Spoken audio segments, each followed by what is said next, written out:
Hello, everyone. Hello. Sorry, we're gonna start. Thank you for coming here to the seminar.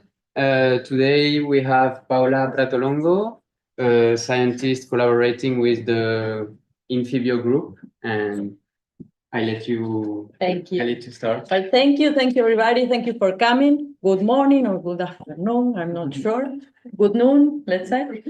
I'm Paula. I came from Argentina to stay here for 2 months. I'm collaborating with Godson's group, and it's not a very specific talk on any specific topic. No, I'm not going to talk about a paper or nothing like that. I'm just going to talk a little bit of everything about what we do in our group in Argentina.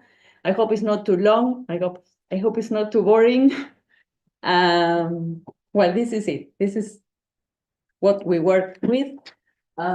We do things with remote sensing in the Argentine Semi-Arid Zone. This is kind of conceptual map of the talk. This is something that I do to organize my ideas because we work in a lot of different topics. I'm gonna talk a little bit about how we do remote sensing, but I'm going to talk a little bit about how we do remote sensing, what type of data that we use, and then I will talk about where we do remote sensing, what type of environments we work with. We need a little bit of discrete radiometric point. When we talk about remote sensing, everybody's thinking about satellite images, I guess. But there is a special device that makes images from the surface information. We do with spectroradiometers or field radiometers. That is a kind of device that took the same type of information, the same kind of spectral signature of the surface, but they don't do images. They just take the punctual information of the surface and then make a graph or a curve or something. So we also work with satellite images, but we do both kind of things. A little bit about the first type of information, the field radiometric information. We work with field spectrometers. We go to surface in the continent. This is an example of the continental zone, in the coastal zone, but more in the continent, not in water. I was talking about my work here, and most of you may relate me with marine science, but not exactly. We also work with continental environments too. I work in environmental sciences. This is a work I will talk a little bit about later, about soil salinization in the continental area. This is in coastal wetlands. This is also a work that we do with this group of people that is a government agency. And this was to relate the spectral signature of the surface. Oops. Está yendo para adelante. Ah, no. No, estoy yendo para atrás. Ahí está. El de arriba, this one. This is the spectral signature of the surface, and we try to develop different indexes to cope with. We needed to get the biomass information of the surface, and we related the information from the spectroradiometer to different settings of biomass. And this is on the marine staff. This is Maximiliano Arena. This was a doctoral student that we co-advised with Ana Laura Delgado, your colleague here. I'm gonna talk a little bit more about this later, but this is the type of information that we gather with spectroradiometers. This is the spectral signature of the sea surface, and this is how satellites will see the same surface, and we combine both types of measurements to do some stuff. This is a pointing device that is part of the IRONET Ocean Color network from NASA. We set up this site in 2020 in the Mariographic Tower that is in the mouth of Canal Principal. This is the Bahía Blanca estuary, the place where we will go mostly. And this is Canal Principal, the main navigation channel of the estuary. At the mouth of Canal Principal, there is this tower that is set up with instruments. This is building from the Port Authority in Bahía Blanca, and they have Mariograph instruments and climatological stuff and things like that. And we had permission to put this sensor there. And it's part of the AeroNet Ocean Color Network by NASA. And we are IPs of the site along with Ana Laura Delgado here. The type of information that we gather there is this type of information. Is similar to what we gather with the field spectroradiometers, combining both field spectrometers and AeroNet ocean color data. We did a characterization of the waters of Canal Principal, of the type of waters that are coming out through the mouth of Canal Principal. We found different optical water types. That is divided by the amount, by the type of turbidity the waters have, the amount of chlorophyll, the amount of sedum and particular organic carbon or whatever is there in the water that makes a different signal, optical signal to the sensor. And all this kind of information, the discrete remote information, the continental, the coastal wetlands, and the marine remote sensing, the spectrometer information that we have is actually being used by our National Space Agency. They are developing, it's been under development like too many years now, but it's still under development. And an Argentine satellite, Sabiamar, is a project to develop a satellite, an Earth observation satellite. It's designed for marine application, but it also considers coastal ecosystems. So they are using our information to proceed with the calibration and validation of the products they are supposed to provide. Well, we did the how. Now we're going to the where. So it's a little bit of the middle of the presentation, so don't worry. So where we work in the semi-arid zone. This is Argentina. This is the humid area of Argentina. This is the dry area of Argentina, and the red line is called a semi-arid diagonal. It's a line that divides the humid climates to the east and the dry climates to the west. This is Buenos Aires province. Here is Bahía Blanca, where we work. And if you see, there is a steep gradient this is precipitation. There's a steep gradient in precipitation. We have the humid zone here and the dry zone here. And where we live is just the point where it changes from humid climate to dry climate. This is a vegetation map, so it's more or less the same. We had the inland pampas and the very productive area of Argentina, where the picture of cows eating in the grassland is here. Not here. Here is more or less the Patagonian desert. And we are in the middle zone. It means that we have a steep gradient in the land, in the two-dimensional surface, but also there is a large variability in time. We pass from very wet years to very dry years, and there is a high interannual variability. So in the same field, we can have this kind of situation and this kind of situation with difference of 5 or 7 years. One of the applications that we did with satellite remote sensing was to describe this kind of variability. This is there is a decrease in rainfall from here to here, from here to here. There is a decrease in rainfall, but also there is a decrease in the seasonality of rainfall. So we have a very clear seasonal trend in here, but the seasonality is lost here. Is this curve here. And this is related with El Nino, mostly with several interannual fluctuations, but mostly with El Nino. I don't know if we are familiar with El Nino fluctuations here. It's it's not very common here, but it's really there is a strong signal from El Nino in Argentina, and it's clear in this zone. This is an application that we did in the continental area to describe the biomass availability. We have cattle raising in Argentina, of course, we know that. Biomass availability is the food for cows. So it's very important for us to have the interannual variability in the availability of biomass. And what we detected was a zone that is very reactive here. What it means, the green, is that in wet years it's greener than the rest, and in dry years it's less green than the rest. So it's like a very reactive area here. Right here is Bahía Blanca, this is the semi-arid diagonal.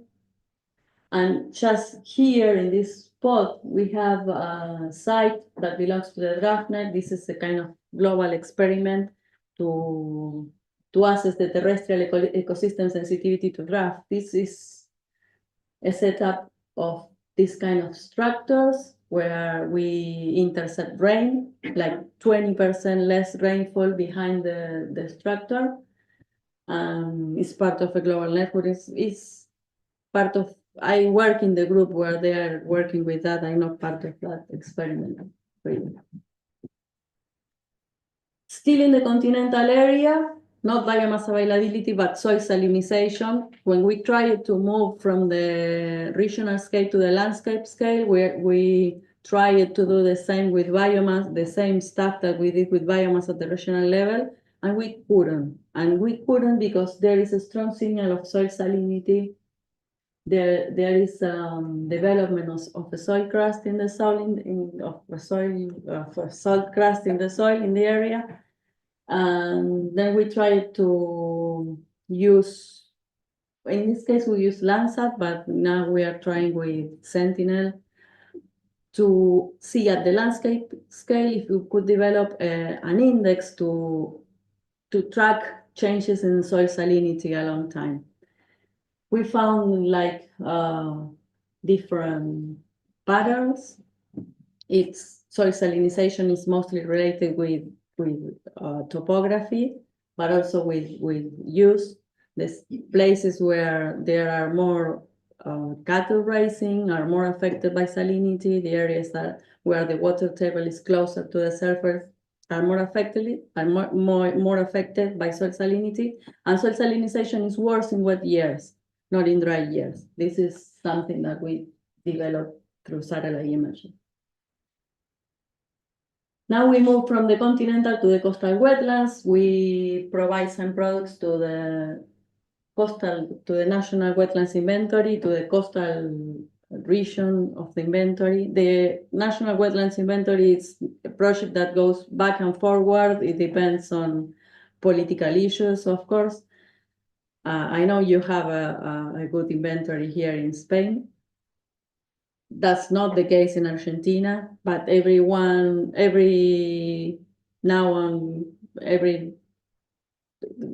is time that we are asked to provide maps and classifications and soil stuff for the wetlands inventory, and we have to be prepared for that. Still on the wetlands, on the coastal wetland stuff, a problem that we have is we have erosion of one type of marshes because present marshes are on top of an Holocene surface. You don't care about that, but they are not keeping pace with sea level rise, and there is a lot of erosion. We estimated this is quite old, and this is just for the northern section of the estuary. But now we are working on with neural network analysis and Sentinel-2 to develop a map for the whole estuary and the carbon stock for the entire estuary. And this is a work that is ongoing. This is a little bit old, the stuff, but we are presently working on that. And finally, on the marine environment, we wanted to know all that amount of carbon that is getting eroded from salt marshes, if they work as a subsidy for fishing in the coastal area. The thing is, this guy, Maximiliano Arena, this is his doctoral thesis. I don't know if he could connect. Maybe he's watching the presentation. But I want to explain a little bit what we did with that, because we did it with Ana Laura, that we co-advised the doctoral thesis. basically the major results of the thesis were that in the inner zone, here, that is where salt marshes are eroding and a lot of carbon is going to be put in suspension. Turbidity is dominated by tides. We have a strong tidal currents during the ebb, and it provokes erosion and is governed turbidity in the inner zone of the estuary. When we move to the middle zone of the estuary, still we still have tidal currents, but tidal currents diminish because the channel widens, and there is a lot of deposition there, and we have new salt marshes that are getting expanded, and we have shallow banks that get resuspended with tides and winds. So tides and winds, a mix between tides and winds, dominate turbidity in the middle section of the estuary. And in the mouth of the estuary, when we get to the mouth of the estuary, turbidity is totally dominated by winds. With winds blowing from the northwest, that is the direction of the main navigation channel, we have higher turbidities, and there is a dominance of northwestern wind during winter, and turbidity is higher during winter. It means that during winter, we have a turbidity plume that expands from the inner zone of the estuary and gets out to the fishing zone. But of course, we wanted to know in the thesis what happens with chlorophyll. We now know what happens with turbidity. Turbidity gets higher during winter and the turbidity plume expands through the fishing zone, but we wanted to know what happens with chlorophyll. The first thing was finding a good algorithm to get the chlorophyll signal from a lot of stuff that are going on there in the coastal zone, because we have high turbidities and these are clear waters like the waters that you have here. There is a lot of sediments in suspension, organic carbon, and phytoplankton is not the dominant stuff in water to provoke the spectral signature of water. So we found this algorithm that was developed by people in France that we worked with them. Well, basically we applied that algorithm. We tried different algorithms, and that was the one that worked better. And we applied it to the coastal zone. This is the fishing area here that is more or less about here. And this is a regionalization based on chlorophyll. And in these areas, the yellow and the blue, we have a strong annual signal.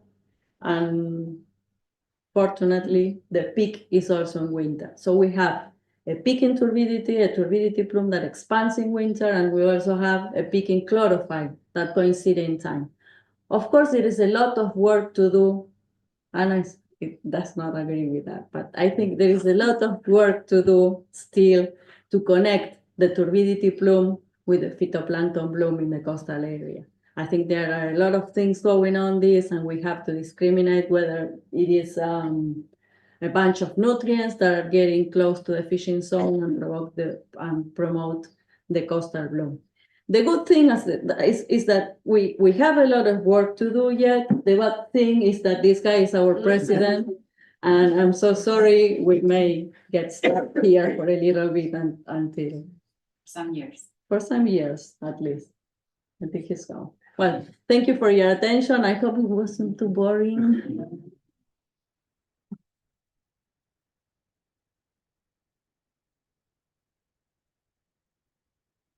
Do you have any questions? I don't know if this makes any sense, but how did you get, like, from the soil salinization? Yeah. What is the signature in the images? Like, how do you recognize, or how would you say that this is salinization and not other things? Does that make any sense, my question? Yes, it makes sense. This is the spectral signature. This is soil crust, not soil crust. This is the signal with soil crust, and this is the signal without soil crust. Then we have to look for specific areas of the spectra where it does not mix with vegetation. So it would be just yes, no, so no? Yes, we measure the amount of salt per gram per dried soil. And we compare with the index that we wanted to, we developed like a bunch of index, like 12 indexes, different indexes, and then we cross them with the amount of salt per gram of dry soil. And this is what happened. If you can see it, the satellite can see it too. If you can see this, the soil crust is too high. It mixes with the signal of vegetation. So if you have both, if you have a lot of vegetation and a lot of salt, you may get confusing the both stuff. But it usually doesn't happen. If you have a lot of salt, you have not that much vegetation. So we were lucky with that. Yes, Mark. Can you elaborate a little bit more on how you managed to measure the chlorophyll in waters where you have a lot of sediments suspended? Because I find it very challenging. It is. It should be very It challenging. is. We didn't develop the model. It was developed by the French group. But did you remember that I said that we use this data to classify optical water types? Well, the algorithm, what actually it does, it makes a different adjustment for every optical water type. It first divided by optical water types. And then within each optical water types, it applies a different algorithm. It's like a global algorithm. It works for clear waters, where phytoplankton is the main Source of color. source of color. Exactly. But for it's not the only algorithm that uses optical water types. No, there are several, but it works. It just divided by optical water types and applied a different algorithm for every. I don't know if I'm answering your question. Yeah, more or less. More or less. So to follow on that, so you basically divide in different optical water types, so meaning that if it's more, well, if it's less clear water, then you decide to use a different algorithm. Yes, we use a different region of the spectrum according to the optical water type. The spectrum in develop. wavelength. Yes. Because it's quite limited, the information that we get in a satellite. It's not the full spectrum that we have here. It's more like this type of spectra. We have this spectra with the full signature that we had on land, but we haven't got this on the satellite. We have something more like this one, so it's much more limited, the information, but it still works. How deep can the image go? How deep in the sea you get the signal? No, it's just the surface. The optical depth is a few meters. Well, not here. Here you can see up to the bottom of the sea, but there is like the first 2 or 3 meters because it's too turbid. But it's the depth where light comes down also. It doesn't go further. No, I wanted to say that we validated afterwards with in situ measurements. You were asking about in situ measurements, Marco, or you were asking Well, about the there has satellite? to be a validation. Yes. Yes. Process, not, Yes, but I was interested in how we measure chlorophyll how in do they situ. extract, how they extract Okay. the chlorophyll content from. I can show you the algorithm then. It's quite simple, the equation to retrieve chlorophyll. The tricky thing is that we don't use the same equation for all the region, but we divide it by optical water type. And it makes sense. Raise your hand.